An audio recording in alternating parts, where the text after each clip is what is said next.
आलिहि तय्यबीन व अस्हाबिहि ताहिरीन अम्मा बाद फ़अऊज़ु बिल्लाहि मिनश शैतानिर रजीम बिस्मिल्लाहिर रहमानिर रहीम नहनु नज़्ज़लना ज़िक्रा व इन्ना लहू लहाफ़िज़ून सुभान आमन्तु बिल्लाहि सदक़ल्लाहुल अज़ीम व बल्लगना रसूलुहुन नबियुल अमीनुल मकीनुल करीम व नहनु अला ज़ालिका लमिनश शाहिदीन व शाकिरीन वल्हम्दुलिल्लाहि रब्बिल आलमीन। दुरूद पाक का तोहफ़ा पेश फरमाने अल्लाहुम्मा सल्लि अला सैयदना व शफीना सय्यिदना हबीबना मौलाना मुहम्मदिन मादिनिल जुद वल करम व आलिहि व अस्हाबिहि व बारिक वसल्लम। पेशे हक मुज़दा शफाअत का सुनाते जाएंगे, आप रोते जाएंगे हमको हंसाते जाएंगे। वुसअतें दी हैं खुदा ने दामने महबूब को, जुर्म खुलते जाएंगे और वो छुपाते जाएंगे। लो वो आए मुस्कुराते हम असीरों की तरफ, खिरमने इस्या पे अब बिजली गिराते जाएंगे। खाक हो जाए अदू जलकर मगर हम तो रजा, खाक हो जाए अदू जलकर मगर हम तो रजा। दम में जब तक दम है जिक्र उनका सुनाते जाएंगे, दम में जब तक दम है जिक्र उनका सुनाते जाएंगे। हजरात, मदरसे के सालाना दस्तारबंदी के मौके पर हम और आपकी शिरकत है। अल्लाह तबारक व तआला अपनी बारगाह में कबूल फरमाए। मसलके आला हजरत की सच्ची तर्जमानी करने वाले कुर्बो जवार के उलमा हुफ़ाज़ कुर्रा मिंबर नूर पर तशरीफ रखते हैं। मुझसे पेशतर एक खूबसूरत इल्मी फिक्री गुफ्तगू आप हजरात ने हजरत अल्लामा जुनैदुल क़ादरी साहब से समाअत की है। वक्त कम था, नहीं तो इस मौजू को और वसाअत देने की ज़रूरत थी। बहुत बेहतर गुफ्तगू हुई अल्हम्दुलिल्लाह। एक खूबसूरत निकाबत क़ारी असरार साहब से आप समाअत कर रहे हैं। जलसे को इस वक्त पूरी मुट्ठी में किए बैठे हैं और बामकसद जलसा जा रहा है अल्हम्दुलिल्लाह। जैसे होता नहीं 12-12 बजे तक शेरो शायरी की नजर हो गया, तो ऐसा नहीं हुआ। बहुत इब्तिदा से बहुत अच्छे वक्त में कीमती बातें होती जा रही हैं। अल्लाह ताला हमारे दीनी जलसों को ऐसे ही रविश अपनाने की तौफीक अता फरमाए। बहुत जमाने से हाथ धोकर ये दुनिया पीछे पड़ी हुई है, मगर तुम्हारा करम है आका की बात अब तक बनी हुई है। मिलेगी फुर्सत तो देख लेंगे बहारे खुल्दे बरी का मंजर, अभी नजर मुस्तफा के रोदे की जालियों पर टिकी हुई है। इधर हमारे गुनाह भी हैं, उधर खुदा का जलाल भी है, मगर मेरे मुस्तफा की रहमत शफाअतों पे अड़ी हुई है। हजरात, रब का करम और एहसान के उसने हमें और आपको दीन इस्लाम अता फरमाया, अपने महबूब की मुकद्दस गुलामी का शर्फ अता फरमाया। कल भी इस दुनिया में कौमे मुस्लिम नंबर 1 पर थी, आज भी है और सुबह क़यामत तक रहेगी, क्योंकि हक का दामन इसी कौम के साथ कल भी था, आज भी है और हमेशा रहेगा। जितने भी बातिल दावेदार हैं उनके लिए न यहाँ भलाई है न वहाँ भलाई है। रब तबारका व तआला ने सरफराजी ईमान वालों को अता फरमाई है और वो ईमान वालों ही से प्यार फरमाता है। मोमिनीन के लिए कामयाबियां दोनों जहान की रखी गई हैं और जन्नतुल फिरदौस की नेमतें इन्हीं के लिए तैयार की गई हैं। ये हमारा चमकता दमकता दीन, दीन इस्लाम, जिसने हर दौर में बातिल की निगाहों में निगाहें डाल करके गुफ्तगू करने का हुनर रखा है। अल्हम्दुलिल्लाह हमारे पास जितनी चीजें मौजूद हैं सब नंबर 1 की हैं। दुनिया में किसी के बुराई करने या किसी के मुनाफिकत की वजह से कभी सदाकत के चेहरों पर धुंधलापन नहीं आता। सच्चाई सच्चाई होती है, हकीकत हकीकत होती है। एक तरफ से अगर लाखों लोग इनकार करने पर आ जाए कि ये हीरा नहीं है, तो वाकईतन अगर वो हीरा है तो अपनी चमक से उन मुनकिरों के चेहरे को चकाचौंध करने के लिए काफी होगा। हमारी झोलियों में वो कीमती हीरे जवाहरात मौजूद हैं। जितनी भी चीजें रब ने हमें अता फरमाई सब लाजवाब है।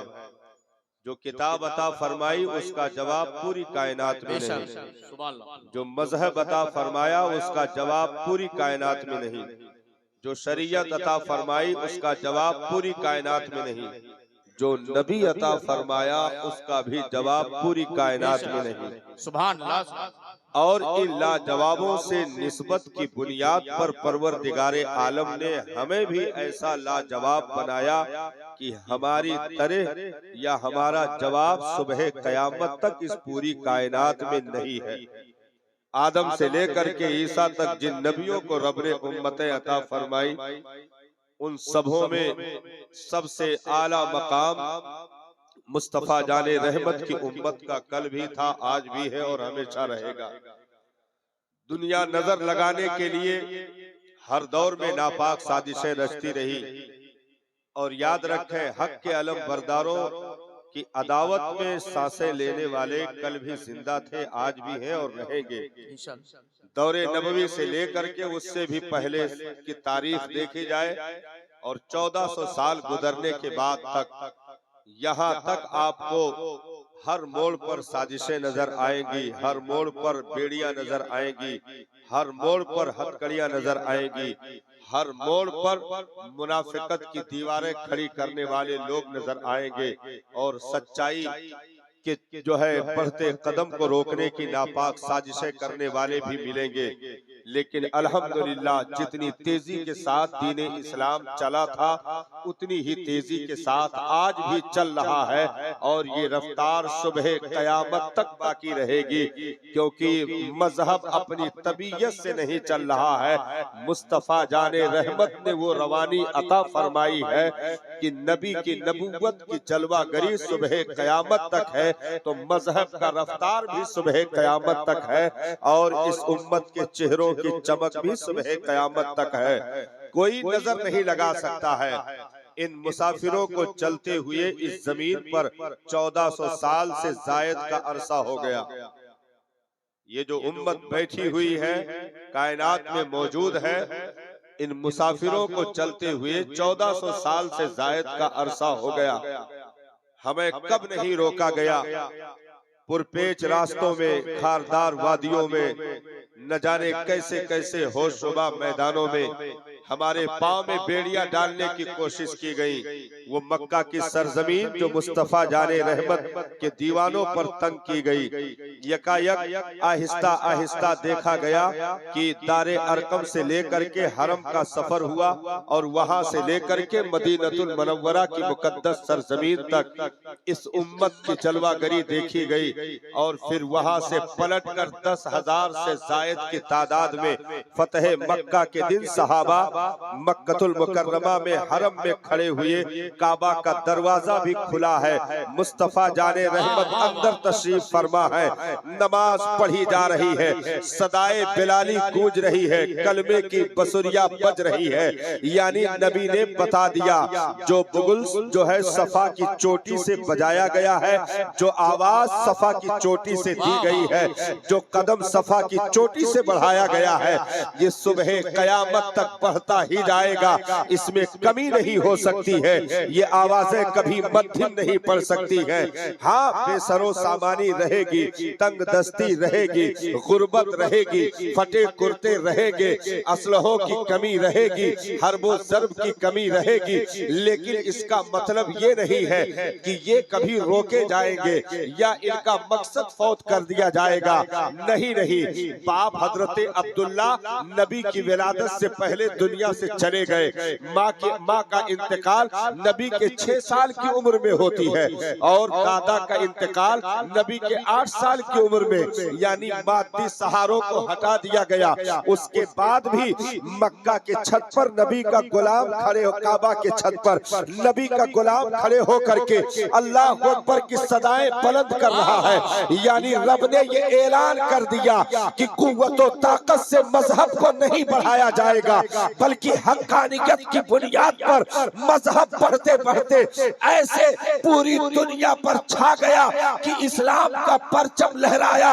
मुस्तफा की दी हुई सदाएं आहिस्ता आहिस्ता जोर पकड़ती गई और गुलामे मुस्तफा ने उन झंडों को लेकर के कैसर के कलेजों पर नस्ब कर दिया, किसरा के कलेजों पर नस्ब कर दिया। मदाइन में जुमा का खुतबा जो है मिंबर डाल करके सहाबा ने दे दिया और 60,000 कालीन ऊंटों पर लाद करके मदीना में लाकर हजरत फारूक आदम के कदमों में ढेर कर दी गई और दुनिया को बता दिया गया रहेगा यूं ही उनका चर्चा रहेगा, बड़े खाक हो जाए चल जाने वाले।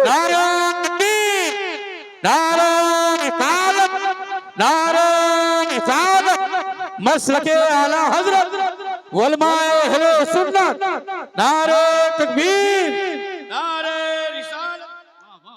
हम कभी भी इस एहसास कमतरी का शिकार ना हो। हालात कैसे भी करवट बदलें, दुनिया में कोई और फिक्र कर सकता है। जिसके हाथों में मुस्तफा जाने रहमत का दामन है वो कभी फिक्रमंद नहीं हो सकता। हमने तो दारे अरकम से मुस्कुराने का हुनर लिया और वहां से उठे 313 की तादाद बदर के कलेजे पर उतरी। बेसरो सामानी का आलम मुस्तफा जाने रहमत ने दस्ते मुबारक उठा करके एक खजूर की झोपड़ी में इस उम्मत के बका की दुआ की। मेरे मालिक चंद तिनकों को चुन चुन करके मैंने एक जो छोटी सी झोपड़ी तैयार की है, एक नशेमंद बनाया है। कुफ्र उसे खाकिस्तर करने की नापाक साजिशें रचता है। मेरे परवरदिगार आज अगर इस सफे हस्ती से ये मिटा दिए गए तो कयामत तक तेरा नाम लेवा कोई पैदा ना होगा। सिद्दीक़ के बासफा कहते हैं, मैं अर्ज कर रहा सरकार बस कीजिए, मुझे भी रोना आ रहा है। नबी की दाढ़ी आंसुओं से तर हो गई, जमीन आंसुओं से भीग रही है, चादरें मुबारक सरक कर कंधों से जमीन पर आ रही है। नबी ने रोते हुए इस उम्मत के बका की दुआ की, उसके बाद मुस्कुराए, इरशाद फरमाया सिद्दीक मुबारक हो, ये देखो जिब्रील उतर चुके हैं, ये देखो फरिश्तों की जमात आ चुकी है, इमदाद और नुसरत के लिए रब ने भेज रखा है। ये जिब्रील पूरी तैयारी के साथ मैदान बद्र में उतर चुके हैं। मैंने कहा वो सिर्फ बद्र की हिफाजत नहीं थी, वो सिर्फ बद्र वालों की हिफाजत नहीं थी, पूरी उम्मत की हिफाजत की दुआ कयामत तक के लिए मेरे नबी ने बद्र के कलेजे पर किया है। और जिब्रील की मदद इस उम्मत के लिए सुबह कयामत तक के लिए है। कभी भी कोई माई का लाल इस उम्मत को नजर नहीं लगा सकता है, क्योंकि पुष्ट पनाही मेरे सरकार फरमा रहे हैं। जिंदाबाद। दस्ते दुआ का सहारा इस उम्मत के लिए नबी का था, आज भी है और सुबह कयामत तक रहेगा। ये हमारी हिफाजत, हमारी इमदाद और नुसरत हमारे अमल की बुनियाद पर नहीं की जा रही है, बल्कि हम बहुत प्यारे के उम्मती है इसलिए हिफाजत की जा रही है। क्योंकि प्यारे से मंसूब चीजों को भी प्यारा कहा जाता है और प्यारा कर दिया जाता है। हमारी निस्बतें ऐसी मुकद्दस हस्ती से है जिसका कलमा आदम ने भी पढ़ा हो, ईसा ने भी पढ़ा हो, मूसा ने भी पढ़ा हो। अंबियाए कराम जिनका गुण गाए, जिनका खुतबा पढ़े, जिनकी चौखट पर बगैर इजाजत के जिब्रील की भी एंट्री ना हो, ऐसे अजीम मसीहा का दामन हमारे हाथों में है। उस अजीम जात का कलमा हम गुनहगारों को नसीब है। तो हमें अमल की बुनियाद पर, अरे हमें तो छोड़ो, सिर्फ अमल की बुनियाद पर सहाबा को नहीं बचाया गया, हमें तो छोड़ो, सिर्फ अमल की बुनियाद पर या सिर्फ तादाद की बुनियाद पर सहाबा को नहीं बचाया गया। आज भी बातिल जो हकीकत में नक्शा इस्लाम का देखने के लिए बैठती है तो यही वो हैरान है कि आखिर इतनी तेजी के साथ मजहबे इस्लाम ने दुनिया के कलेजे पर अपनी हक्कानियत का परचम कैसे लहराया। तो सारा निचोड़ निकाला जाता है तो इस मरकज पर आकर जमा होते हैं। इस उम्मत को अगर बचाया है तो मुस्तफा के इश्क ने बचाया है, मुस्तफा की मोहब्बत ने बचाया है, मुस्तफा के प्यार ने बचाया है। अगर सिर्फ तादाद का मामला होता पीस कर रख दिए जाते, सिर्फ कुव्वत और ताकत का मामला होता खत्म कर दिए जाते, असलहों का मामला होता नीस तो नाबूद कर दिए जाते। लेकिन वो नबी की साथ पर यकीने कामिल, मुस्तफा की साथ पर भरोसा, नबी से इश्क, नबी से प्यार, वो ऐसी ऐसी ताकतों कुव्वत सहाबा की दुनिया में साबित हुई कि जब दुश्मन की निगाहों के सामने अपने नबी के वजू के धोवन को सहाबा ने हथेलियों में लेकर के उसे पी लिया, अपने चेहरे पर मल लिया, हथेलियों पर लगा लिया। तो उरवा इब्ने मसूद ने जाकर के मक्का वालों से रिपोर्टिंग की थी और कहा था कि ए अबू जहल अपनी टीम इकट्ठा करो और रात की तारीकी में भागना है तो भाग लो, तुम जीत नहीं सकते हो, इनसे तुम कभी फतेह नहीं पा सकते हो। कहा क्या वजह है? असलहे ज्यादा है इसलिए हम कामयाब नहीं हो सकते। कहा असलहे ना के बराबर है फिर भी तुम जीतोगे नहीं, हार जाओगे। कहा क्या हुआ? ऊंट घोड़े की तादाद ज्यादा है, कहा वो भी 0 पॉइंट पर है लेकिन जीतोगे नहीं, हार जाओगे। कहा लश्करियों की तादाद ज्यादा है, कहा वो भी 0 पर है लेकिन जीतोगे नहीं, हार जाओगे। कहा उरवा कैसी पागलपन की बातें कर रहे हो, आखिर जब उनके पास असलहा नहीं तो वो जीतेंगे कैसे? तादाद नहीं तो जीतेंगे कैसे? घोड़े ऊंट नहीं तो जीतेंगे कैसे? लश्करों सिपाह नहीं तो जीतेंगे कैसे? और वह कैसी पागलपन की बातें कर रहे हो?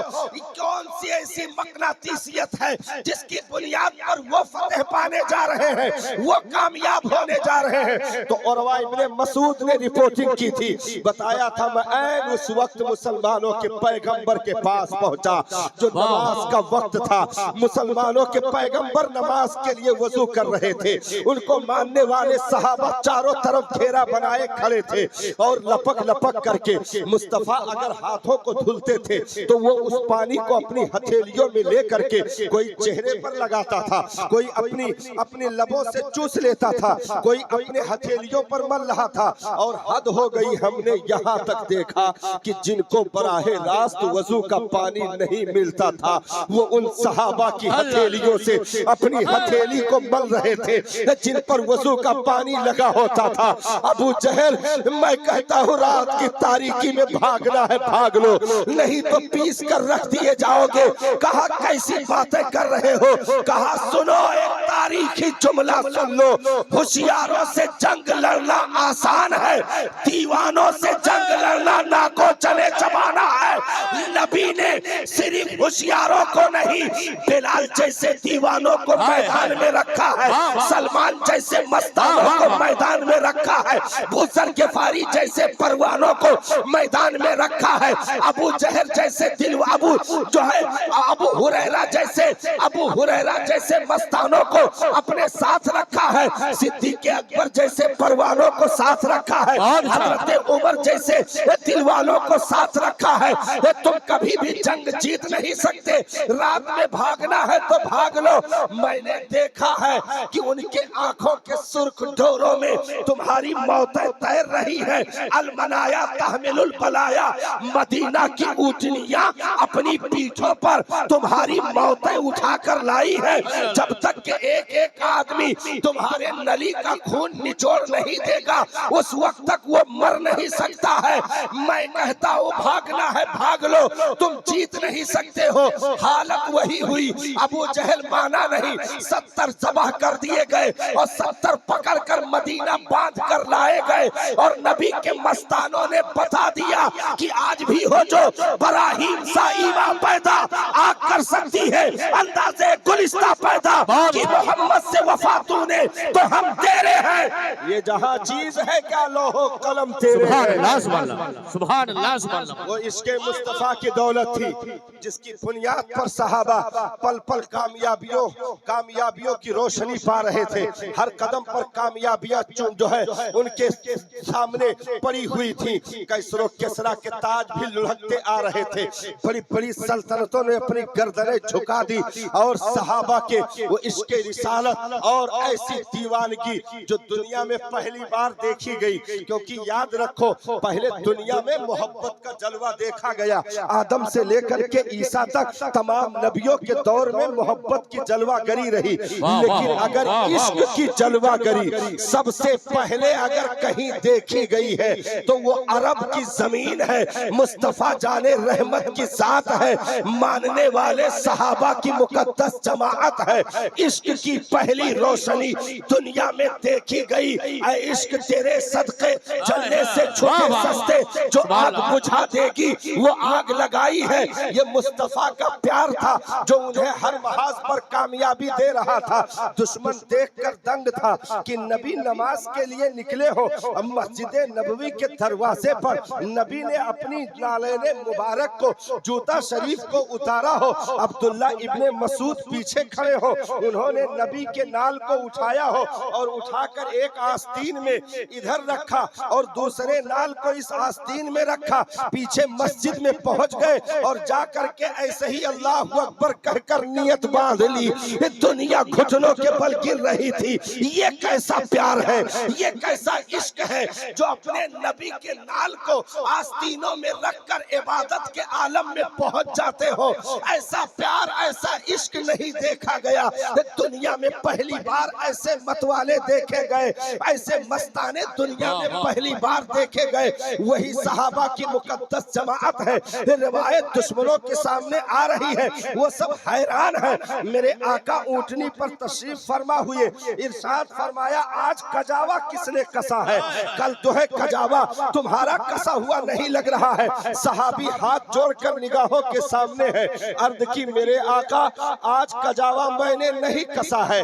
यानी ऊंटनी के पीठ पर जो लकड़ी का जो जाल रखा जाता उसको कजावा कहते। उस कजावे को सरकार मैंने आज नहीं कसा है। इरशाद फरमाया क्यों नहीं कसा, क्या वजह थी? अर्ज की सरकार आज मैं नहाए नहीं था, आज मैंने गुस्ल नहीं किया था। गुस्ल जरूरी था, मैंने नहाया नहीं, पानी नहीं मिल रहा था। इसलिए मेरी मोहब्बत ने, मेरे इश्क ने गवारा नहीं किया कि नबी के ऊंटनी पर रखे हुए कजावे को मैं बगैर नहाए बगैर गुस्ल किए हाथ लगा दो। इसलिए सरकार मैंने कजावा नहीं कसा, क्योंकि ये भी मोहब्बत की दुनिया में बेअदबी है कि हम बगैर गुस्ल के आपके कजावे को हाथ लगा दे। अरे यारा, जब कजावे को बगैर गुस्ल के छू नहीं सकते हैं तो जो साथ कजावे पर बैठ रही है उसकी मोहब्बत का आलम क्या होगा, उसके इश्क का आलम क्या होगा। वही सहाबी है। सरकार अपने जो है एक मौके पर पोछना लगवाते हैं जिससे सुम्बी लगा करके वो खून निकाला जाता। उस दौर का वो इलाज था। सरकार ने पोछना लगवाया, सुम्बी लगवाई और प्याले में खून निकाल करके इकट्ठा किया गया। सरकार ने इरशाद फरमाया सहाबी से, लेकर जाओ इसे ऐसी जगह पर छुपा दो जहां किसी की निगाह ना पड़े। वो लेकर बाहर निकल गए।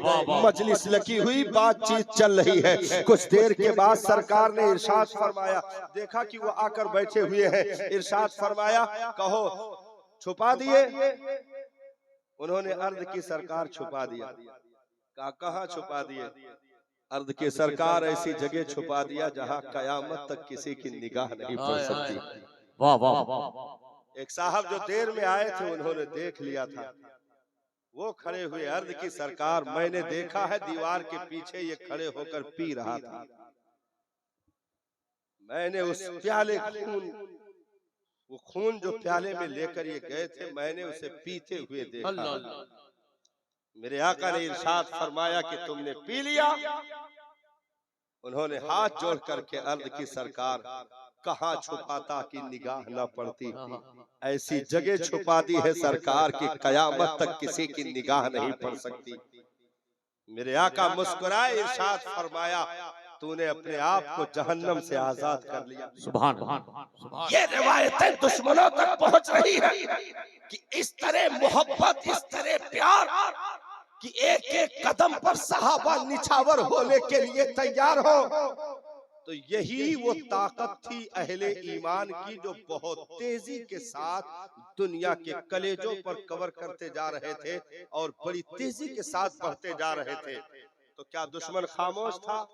नहीं साहब, दुश्मन ने इसका बहुत तेजी के साथ जायजा लिया कि आखिर क्या किया जाए, कौन सा ऐसा हथकंडा अपनाया जाए जिसकी वजह से मुसलमानों की ताकत कमजोर पड़ जाए। क्योंकि जहां देखो ये 0 पॉइंट पर होते हैं। अगर 6 लाख की फौज है तो ये 30,000 की तादाद में खड़े हैं। उसके बाद भी अगर फतेह का झंडा किसी का बुलंद हो रहा है तो वो मुसलमानों का बुलंद हो रहा है। इतनी तेजी के साथ कैसे कामयाबी हासिल हो रही है।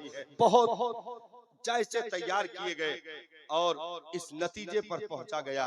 इसी हिंदुस्तान की जमीन पर जो जायजा तैयार किया गया वो ये था कि अगर मुसलमानों को कमजोर करना है, इनको किसी भी एतबार से बगैर कुव्वतो ताकत के बनाना है, तो सबसे पहली चीज है कि इसको इसके नबी से दूर कर दो।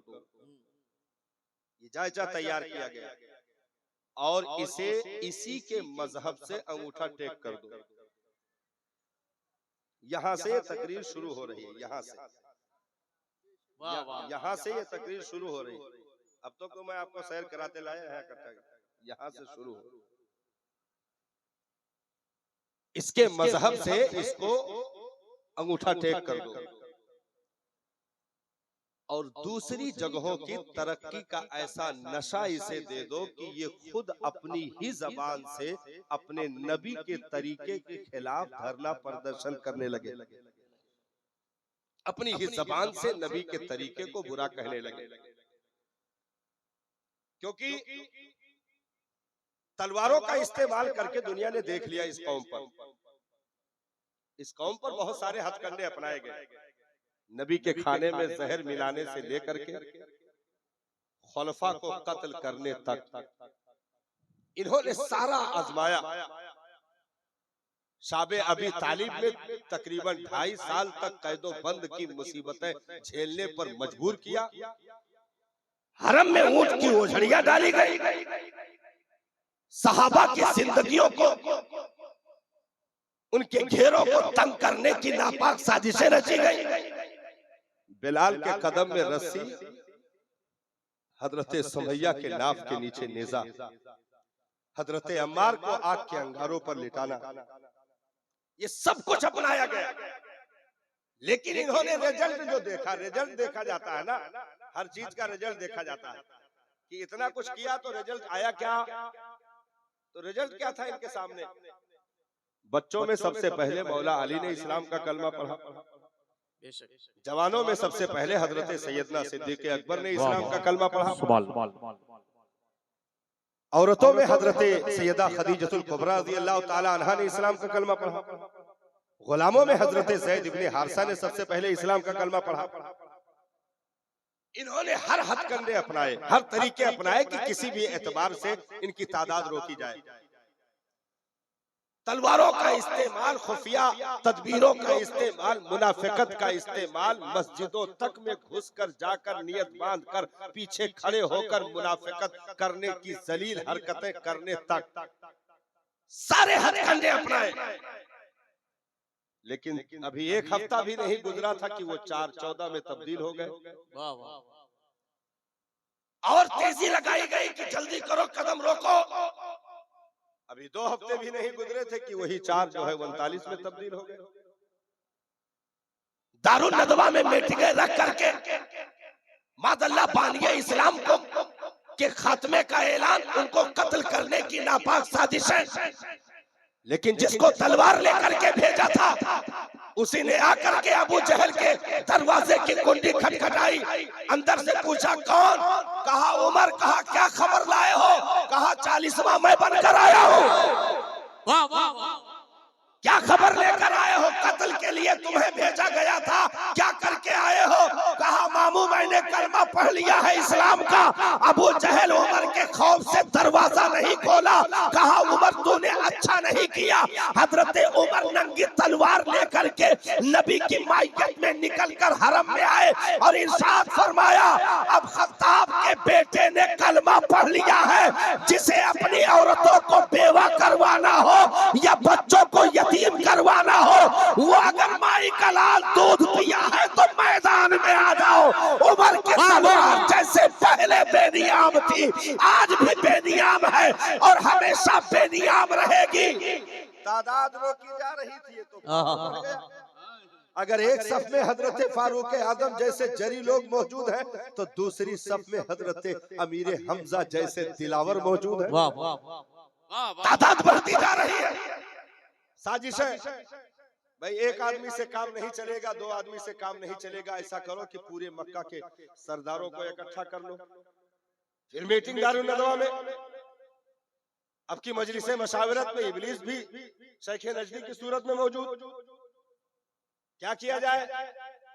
किसी ने कहा कि सरदार उम्र कैद कर दिया जाए। चुप रहो, समझ में नहीं आ जाओ, भक्त से बोल दियो उम्र कैद कर दिया जाए, कलमा पढ़ने वाले आजाद करवा लेंगे। और कोई मशवरा दो। कहा कि सरकार ऐसा किया जाए कि कैद कर दिया जाए, देश बदर कर दिया जाए। इब्लीस ने कहा कि अबू जहल का मामला, उठ के चले जा। कैसे घामर लोगों को भर लिया हो, कैसे कैसे सब मशवरा दे रहे हैं? कैद कर दो, फांसी दे दो, ये कौन सी बात है? ना ना, ऐसा काम करोगे तो कभी भी कामयाबी नहीं मिलेगी। तो इब्लीस की ज़ुर्रियत कल भी दीन के खिलाफ साजिशों में शामिल थी, आज भी है और कयामत तक रहेगी। ये साजिश कभी बंद नहीं हो सकती, ये साजिश कभी कमजोर नहीं पड़ सकती। हर वक्त हर दौर में ताकतें लेकर खड़ी होगी, लेकिन ईमान वालों से आगे भी नहीं जा सकती है। ये मेरे रब का वादा है। वाह वाह वाह, ये मेरे रब का वादा है। वाह कहा क्या किया जाए? किसी ने कहा कि भाई ऐसा करो कि 40 कबीले के 40 सरदार इकट्ठा हो, नबी के काशाने का घेराव करें और एक बार की 40 सरदार हमला कर दे, ताकि कुरैश जो है बनी हाशिम उनसे मुकाबला न कर सके।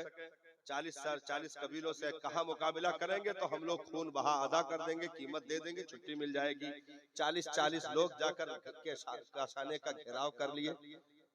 मेरे रब ने अपने महबूब से इरशाद फरमाया, मेरे महबूब साजिशें उरूज पर हैं, लेकिन फिक्र ना करना, कोई भी काफिर तुम्हारी गर्दन तक नहीं पहुंच सकता है। ये तुम्हारे रब का वादा, घबराना नहीं। मेरे महबूब निकलो, ताकि इन कुफ्र के तोतों को मालूम हो जाए कि खुली निगाहों को रखने के बावजूद भी इस्लाम का बानिए इस्लाम का बाल बेका नहीं कर सकते हो। मेरे महबूब इसी वक्त निकलो। दुनिया और तारीखें बताती है कि माज़अल्लाह बुज़दिली थी। हमने कहा बुज़दिली होती तो चोर दरवाजे से निकलते, काफिरों के नरगे में उन्हीं के कतारों के बीच से उन्हीं के सर पर मिट्टी डालते हुए आमिना के लाल ने निकल कर बता दिया, तुम्हारी छातियों में दम है तो बढ़ते कदम रोक लो। नारे तकबीर, नारे रिसालत, जश्न रहमत आलम, जश्न दस्तार बंदी, नारे तकबीर, नारे रिसालत। जब रात का काफी हिस्सा गुजरने लगा तो फिर उनका बाप आया, इब्लीस आया। काहे खड़े हो? तो कहा कि सरदार वही इंतजार है कि दरवाजा खुले, निकले बस हमला हो जाए। तो कहा वो निकल गए। निकल गए तो एक दूसरे को धक्का दे रहे। कहा तुम देखो, हम तो नहीं देखे। किसी ने नहीं देखा, नहीं निकले नहीं है। दरवाजा खोलो, देखो। पहले देखा तो चादर ओढ़े लेटे हुए थे। तो कहा कहाँ निकले हैं? तो कहा ना करो, पहले चादर हटाओ। चादर हटाया तो मौला अली आंखें मलते हुए उठकर बैठ गए। कहा क्या मामला?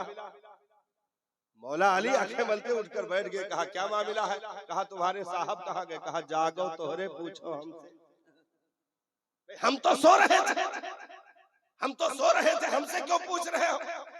किसी ने कहा अली उस बिस्तर पे नींद नहीं आई होगी क्योंकि वो कत्लगाह बनने वाला, वो मौत का बिस्तर बनने वाला। कहा अली को जिंदगी में इतनी ज्यादा चैन की नींद कहीं आई नहीं क्योंकि हिफाजत की जिम्मेदारी मेरे मुस्तफा ने ली थी। वाह वाह सुभान अल्लाह।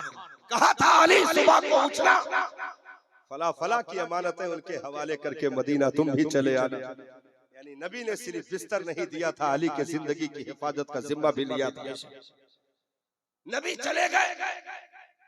कुछ मुसलमान मुल्क हबशा, कुछ मदीना, फिर सब इकट्ठा होकर मदीनतुल मुनव्वरा साजिशें जोरों पर है।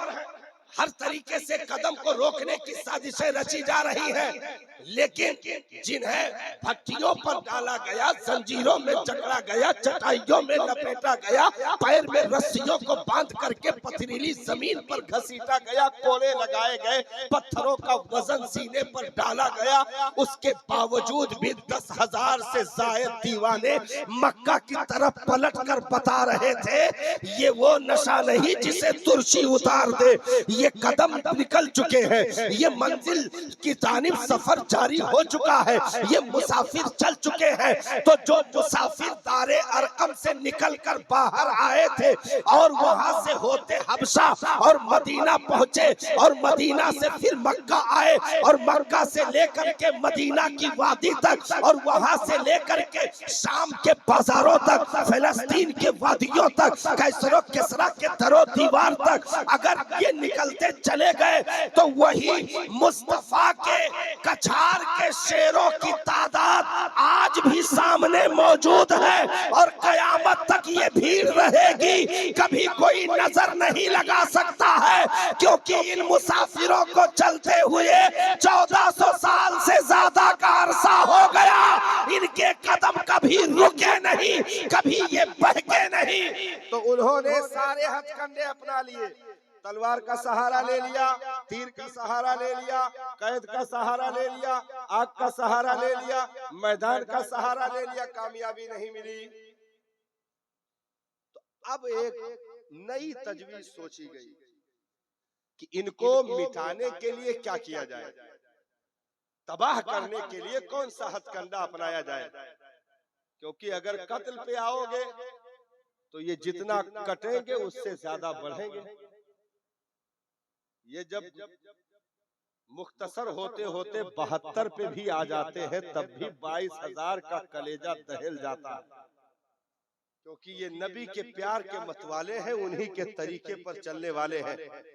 तो अब दुनिया ने एक नक्शा तैयार किया जिसमें उन्हें जाहिरन कुछ कामयाबी नजर आई और वो ये था कि इस कौम को इसके नबी की सीरत, उनके तरीके से दूर कर दो। दूसरा तरीका ये था कि इसके जबान को छीन लो और तरक्की की ऐसी रोशनी दिखाओ कि दुनिया के हर जबान को ये तरक्की याफ्ता कहे। अगर सबसे निचले तबके की जबान कहे तो ये अपनी जबान को कहे। और ये वहां से लेकर के सफर हिंदुस्तान तक हुआ।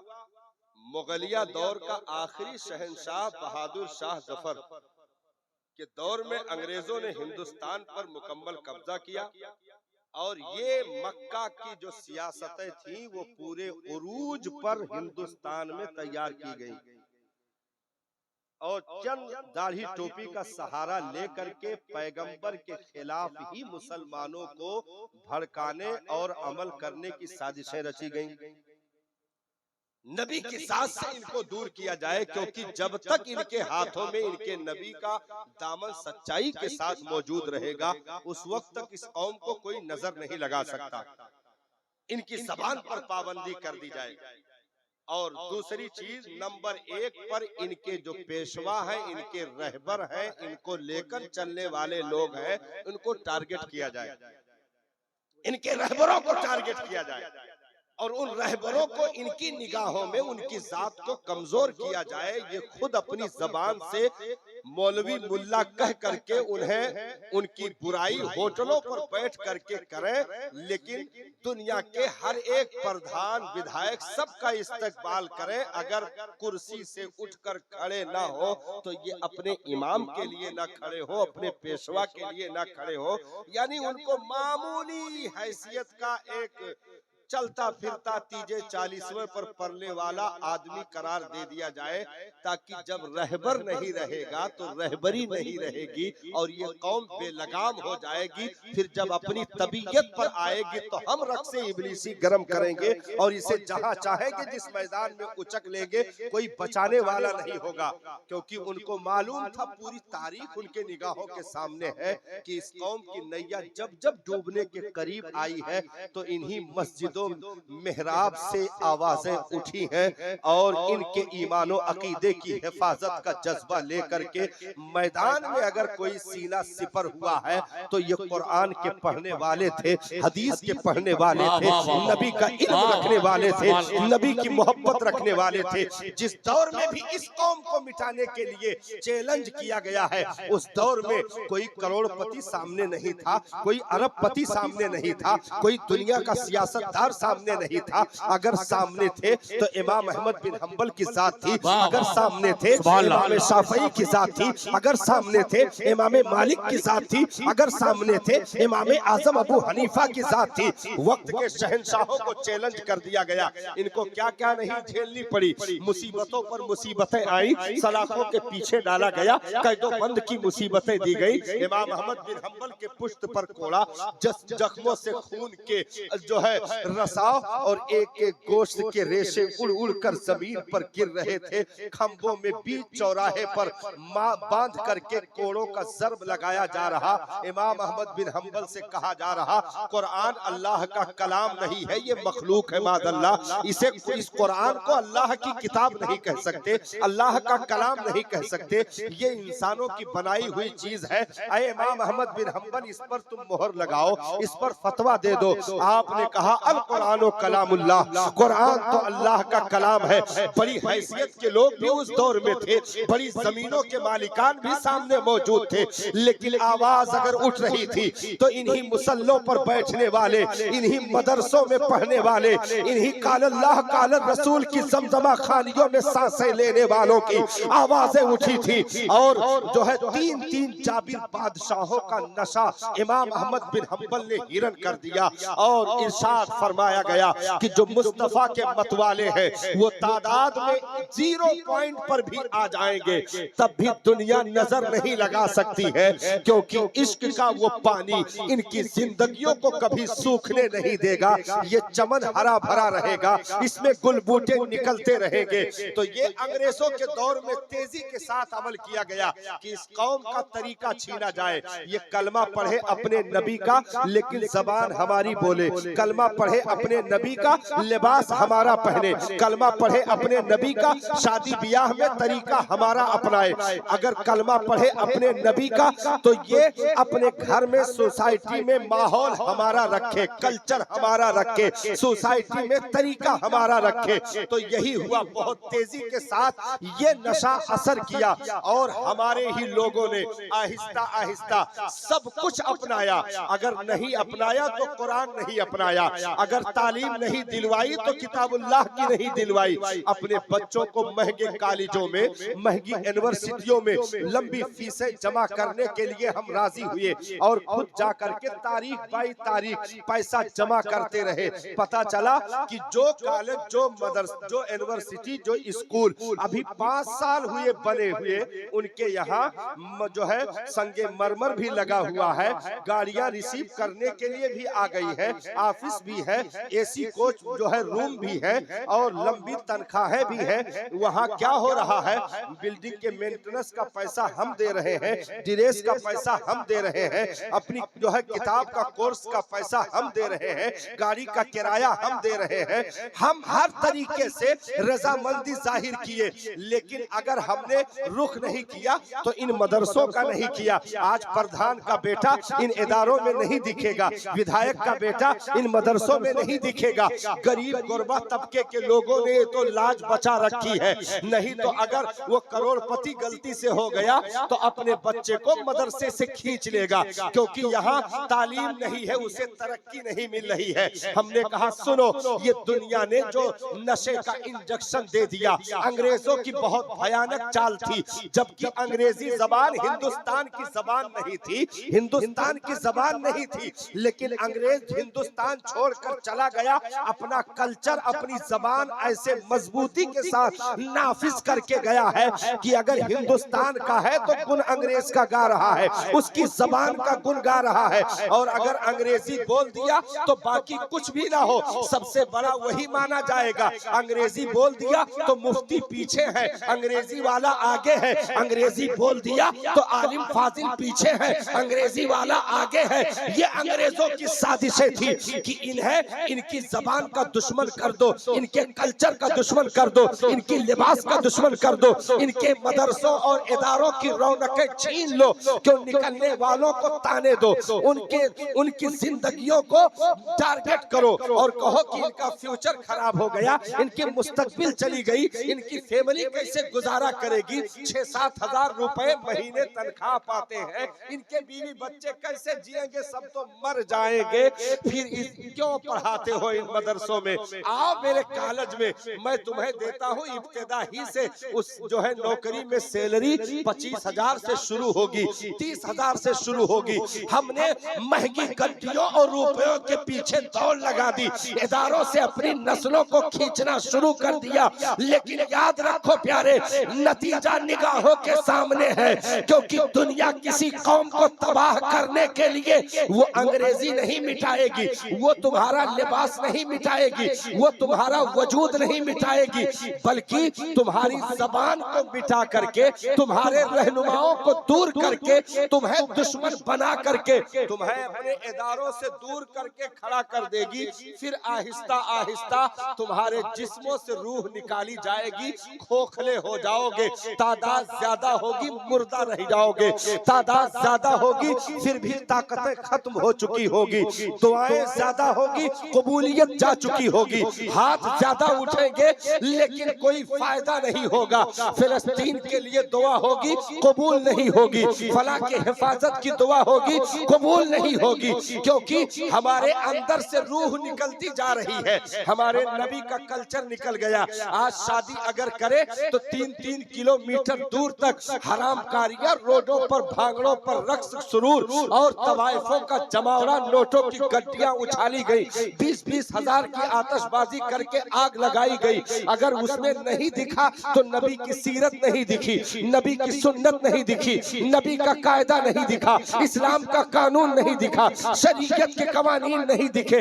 हम दूर होते चले गए और वो अंग्रेजों की साजिशें आहिस्ता आहिस्ता काम करते करते इतने उरूज पर आ गई कि आज खुद हमारी ही गोद की पली हुई बेटी उठ करके अपने ही मजहब, अपने ही लिबास के खिलाफ रोड पर धरना प्रदर्शन करने लगी और कहा ये घुटन की जिंदगी हम नहीं गुजारेंगे, ये कैद की जिंदगी हमें नहीं चाहिए, इस्लाम हमें कैदी बनाता है, ये लिबास हमें नहीं चाहिए, हमें वो लिबास चाहिए जो अंग्रेजों ने लॉन्च किया है, हमें वो लिबास चाहिए जो यूरोप ने लॉन्च किया है, हमें वो लिबास चाहिए जो गैरों ने दिया है। अगर हमें नहीं चाहिए तो नबी का दिया हुआ लिबास, नबी की दी हुई जबान नहीं चाहिए। हमारी ही बेटियों ने कोर्ट में मुकदमे तक कर दिए और कुछ ने तो गैरों के साथ राहे फरार अख्तियार किया और ये दुनिया को बताया कि माज़अल्लाह वहाँ जिंदगी को कैदी बनाया जाता है, वहाँ आजादी नहीं है, घुटन है। मैंने कहा सुनो, जिसको तुम आजादी समझ करके कदम बढ़ा रहे हो, हकीकत में घुटन वही है, क्योंकि मुस्तफा जाने रहमत उम्मत को कैदी बनाने नहीं आजादी देने आए हैं। नबी ने वो आजादी अता फरमाई जब बाजारों में यही औरतों की कीमतें लग रही थी और इन्हें खरीद करके सेजों की जीनत बनाया जा रहा था। तो अगर किसी ने उठ करके इन औरतों की सिक्योरिटी में उस भरे समाज में आवाज बुलंद की थी तो वो मुस्तफा जाने रहमत की आवाज थी। तुम्हें सगा बाप उठा करके गहरे कब्र की कोठरी में छुपाने के लिए दौड़ रहा था। अगर किसी किसी ने कलाई पकड़कर खींचा था और बचाया था, मदद के हाथ बढ़ाए थे, तो वो मुस्तफा जाने रहमत की मुकद्दस जात थी। अगर बेवा को समाज में जीने का हक नहीं दिया गया था, बेवा को की जिंदगी को महसूर कर दिया गया, पापन अभागन का खिताब दे करके उसकी जिंदगी को कैदोबंद की मुसीबतें झेलने पर मजबूर कर दिया। सबसे पहले कुंवारेपन में बेवा खातून से निकाह मुस्तफा जाने रहमत ने इस दुनिया में करके बेवाओं को महबूबा का सेज दे करके, सुहागन की चूड़ियां दे करके उनकी इज्जत और आबरू की हिफाजत की सिक्योरिटी की जिम्मेदारी ली और ऐलान फरमाया कि बेवा मनहूस नहीं है, बेवा पापन नहीं है, बेवा अभागन नहीं है, बल्कि बेवा तो पूरे मुसलमानों की माँ है।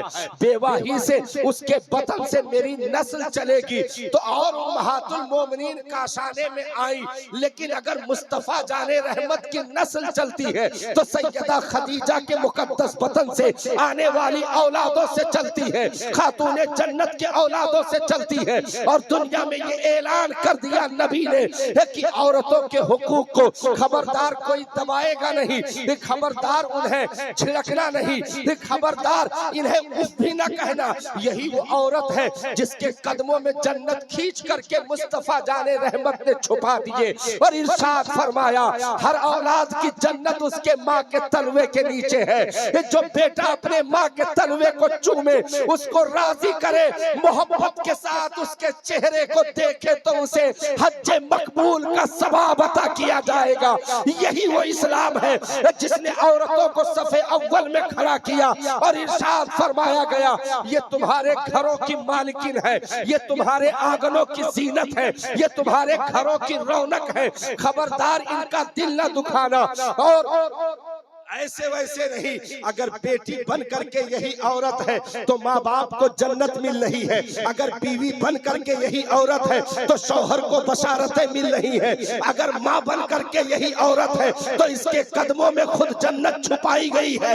यानी हर एक मकाम पर इसे वो ओहदा और रुतबा अता कर दिया गया। मुस्तफा जाने रहमत ने इरशाद फरमाया, मेरी बेटी मेरे जिगर का टुकड़ा है, फातिमा तो बुदअतुम मिन्नी, मेरी बेटी मेरे जिगर का टुकड़ा है। अपनी बेटी को पेशानी को चूम करके, उनके दस्ते मुबारक को चूम करके मुस्तफा जाने रहमत ने बेटी के लिए खड़े होकर इस्तकबाल फरमा करके दुनिया को बता दिया कि बेटियां दफन की चीज नहीं है, बेटियां पालने की चीज है, बेटियां इज्जत देने की चीज है, बेटियां मकाम देने की चीज है। मेरे आका ने इरशाद फरमाया, मेरी नस्ल मेरी बेटी से चलेगी। तो दुनिया में बेटों पर फख्र करने वालों, पैगंबर ने इरशाद फरमाया, मेरी नस्ल मेरी बेटी फातिमा ज़हरा से चलेगी। और यही नहीं बल्कि इरशाद फरमाया, बेटे के लिए जो भी मकाम वो अपनी जगह पर है, लेकिन बेटी के लिए नबी ने फरमाया, ओ बेटियां पालने वालों मायूस ना होना, दुनिया पूछेगी क्या कर रहे हो तो हर दौर में फख्र से कह देना, बेटी पालना मेरे नबी की सुन्नत है, मेरे मुस्तफा की सुन्नत है, बेटी को परवरिश देना मेरे मुस्तफा जाने रहमत की सुन्नत है, मेरे आका की सुन्नत करीमा है। मेरे आका ने अपनी बेटी को ऐसे वैसे नहीं पाला साहब, बल्कि पालने का हक अदा किया मुस्तफा जाने रहमत ने। माँ हजरत खदीजा का बचपन में इंतकाल हो चुका है, ऐसे नन्ही उम्र में फातिमा ज़हरा की वालिदा दुनिया से रुखसत हो गई और जाते हुए अपनी बेटी की उंगली अपने शौहरे नामदार के हाथ में पकड़ाते हुए अर्दी लगाई थी, मेरे शौहरे नामदार, मेरे सरताज, मेरे मसीहा, मैं दुनिया छोड़ करके जा रही हूँ। आज के बाद आप बाप और माँ दोनों का किरदार अदा करेंगे। तो वाकई पालने का हक मुस्तफा जाने रहमत ने अदा फरमाया।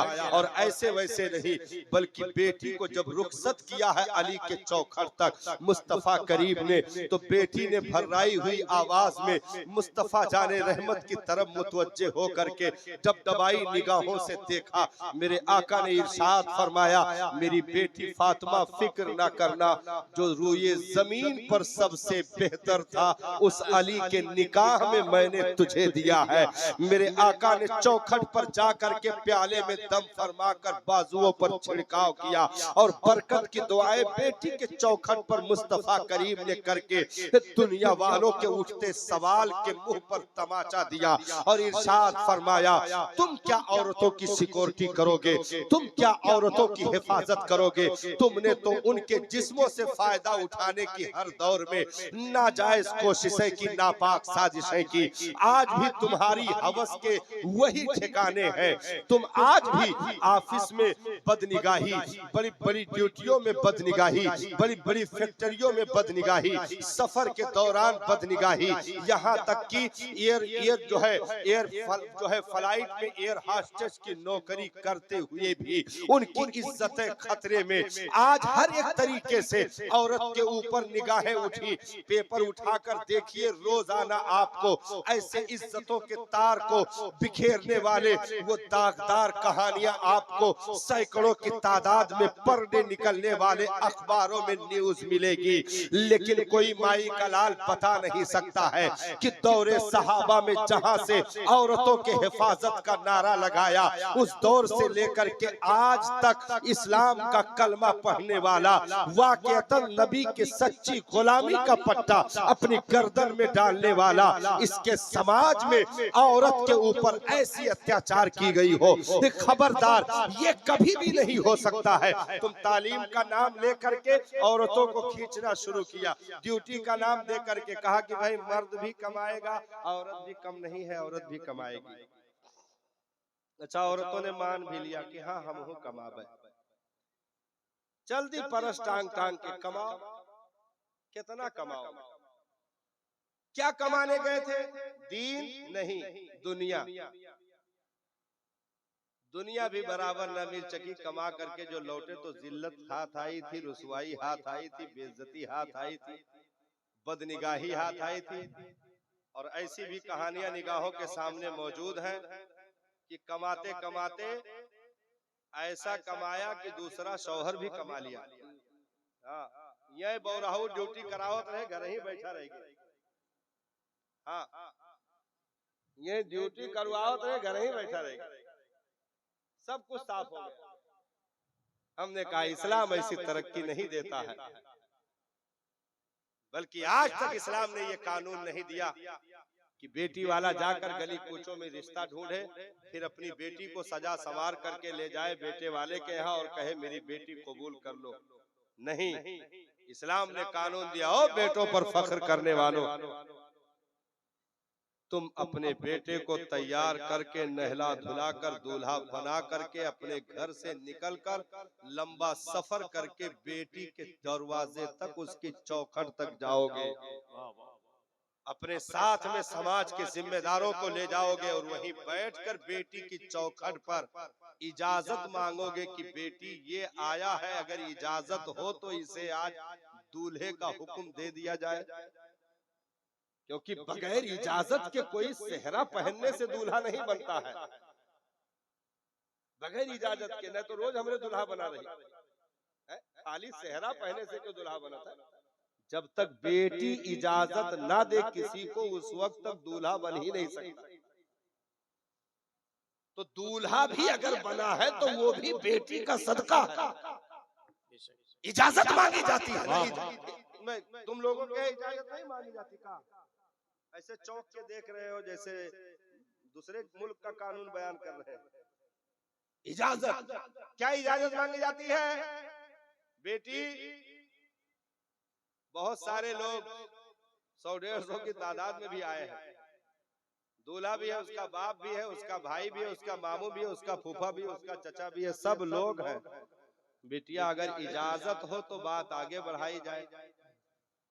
और यही नहीं बल्कि साथ में गले का हार, कान का झाला, माथे का टीका। बिटिया कुल कीमत इसकी बन रही है तकरीबन 2.5 लाख रुपए। इतना वो देने के लिए अलग से राजी है, प्लस और क्या देने के लिए राजी है, पूरी जिंदगी तुम्हारे इज्जत की हिफाजत का जिम्मा लेने के लिए भी राजी है, तैयार है। और क्या करने के लिए तैयार है, पूरी जिंदगी तुझे बिठा करके खिलाने, पहनाने, दवा, इलाज और घर, आंगन, छत, बिस्तर, रहने की पूरी सुविधा, सब कुछ वो देने के लिए तैयार है। बेटी सिर्फ तुम हाँ करो। ये है पावर ऑफ इस्लाम। जो तनतने थे, जो बेटा के पैदा होने पर 50 गोला दागे बैठे थे, आज बेटी का पावर देख लो। मोटे नजराने भी हाजिर हैं, बेटी हाँ कर दो, पूरी जिंदगी नानो नफके की जिम्मेदारी लेने के लिए तैयार हो, बेटी हाँ कर दो। अगर हाँ नहीं करोगी तो ये खाना वलीमा नहीं भंडारा बन जाएगा, ये खाना फिर खाना नहीं होगा। खाने के सारे जायके, सारी रौनकें तेरे एक हाँ पर है। पूरी जिंदगी तुझे घर की सुविधा, बिस्तर की सुविधा, दवा इलाज की सुविधा, खाने खर्चे, कपड़े की सुविधा, सब कुछ देने के लिए तैयार, सिर्फ तुम हाँ कर दो। बेटी ने जैसे कहा कि हाँ मैंने इजाजत दे दिया, अब इधर गले मिलना शुरू, मुबारकबाद देना शुरू, मुबारक हो, बेटी ने हाँ कर दी है। ये पावर इस्लाम ने दिया है। ये नहीं कहा कि किसी की बेटी को ले जाकर चौखट पे ये वादा करो, लेकर तो जा रहा हूँ लेकिन कमा कर तेरी बेटी खिलाएगी, लेकर जा रहा हूँ इसे बंधक बना कर रखूंगा, लेकर तो जा रहा हूँ। ये अपने बदन का प्रदर्शन बाजारों में सिर्फ चंद टके रुपयों के लिए करेगी, चंद सिक्कों के लिए करेगी, और जाकर के ऑफिसों में 50 मर्दों की निगाहों के हवस का शिकार बनेगी। फिर पैसा महीने में 15-20 हजार कमा कर ला कर देगी, हम मोटे होकर घर में खाएंगे। ना, बल्कि इस्लाम का ये पावर है, उसकी जबान से कहलवा रहा है, इसे भेजो, इसके बाल की स्याही भी हम मोहल्ले में किसी को देखने नहीं देंगे, इसके कदम के अंगूठे भी हम दूसरों को देखने नहीं देंगे। अरे यहाँ तो बहुत बड़ी बात, ये इसके जेवर के बजने की आवाज, इसके चूड़ियों की खनक भी हम गैर मर्दों के कानों तक पहुंचने नहीं देंगे। इस कदर इसे हिफाजत बनाए, हिफाजत में दुल्हन वाकेतर बना करके घर में रखेंगे। खर्चा इसके लिए, कपड़ा इसके लिए, मुस्कुराहट इसके लिए, दौलत इसके लिए, मेरी सारी कमाई इसके लिए, सारी जागीर इसके लिए।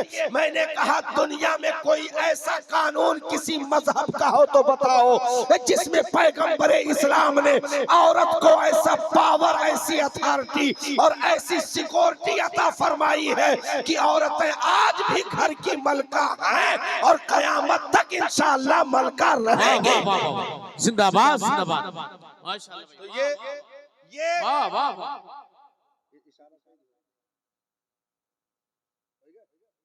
अस्सलाम वालेकुम रहमतुल्लाह।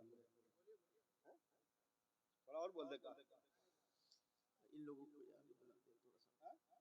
अब भाई ये जो कुर्सियां खाली आप भर लें तो थोड़ा सा अच्छा लगे यार, उठ जाए भाई मेरे भाई, उड़ के नहीं भागेंगे नहीं इंशाल्लाह।